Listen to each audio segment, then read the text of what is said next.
আউযুবিল্লাহি মিনাশ শাইতানির রাজিম বিসমিল্লাহির রহমানির রহিম।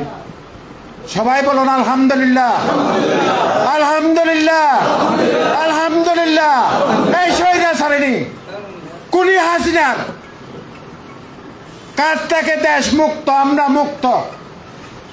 কোটা আন্দোলন, ঢাকা বিশ্ববিদ্যালয় সহ সকল বিশ্ববিদ্যালয়ের ছাত্র ছাত্রীরা বাংলাদেশ জাতীয়তাবাদী দল বিএনপির সার্বিক সহযোগিতায় পরামর্শে আজ দেশ মুক্ত, আলহামদুলিল্লাহ। আজকের এই ছাত্র আন্দোলনের শহীদের রোহে আত্মার মাগফিরাত কামনায় দোয়া মাহফিল, শুকরানা মাহফিলে আজকে উপস্থিত শ্রদ্ধেয় সভাপতি, উপস্থিত সকল সিনিয়র নেতৃবৃন্দ, উপস্থিত সহযোগী সংগঠনের এবং দূর দূরান্ত আগত বিভিন্ন ওয়ার্ড থেকে আগত সকলের প্রতি আমার শ্রদ্ধা সালাম। আসসালামু আলাইকুম ওয়া রাহমাতুল্লাহি ওয়া বারাকাতুহু।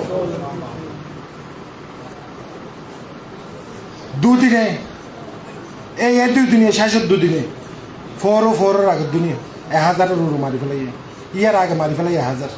গত হালিয়া বলে গণভবনত সংসদ ভবনের ফিসতি ফোরত লাশ তুলে দিয়া আর অনারা শহর পরে নিরাপত্তা নাই।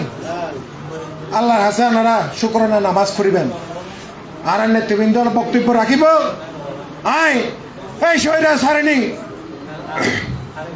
কুলি হাসিনার এই বর্বরতার আর আজ এই বন্দি ছিলাম, এই বন্দি মুক্ত হয়ে গেলে আয় আর বেশি হতানো হয়, আবারও শুকরানা আদায় করে আলহামদুলিল্লাহ হয়ে রানার হাজতে বিদায় নেই। আসসালামু আলাইকুম ওয়া রাহমাতুল্লাহি ওয়া বারাকাতুহু।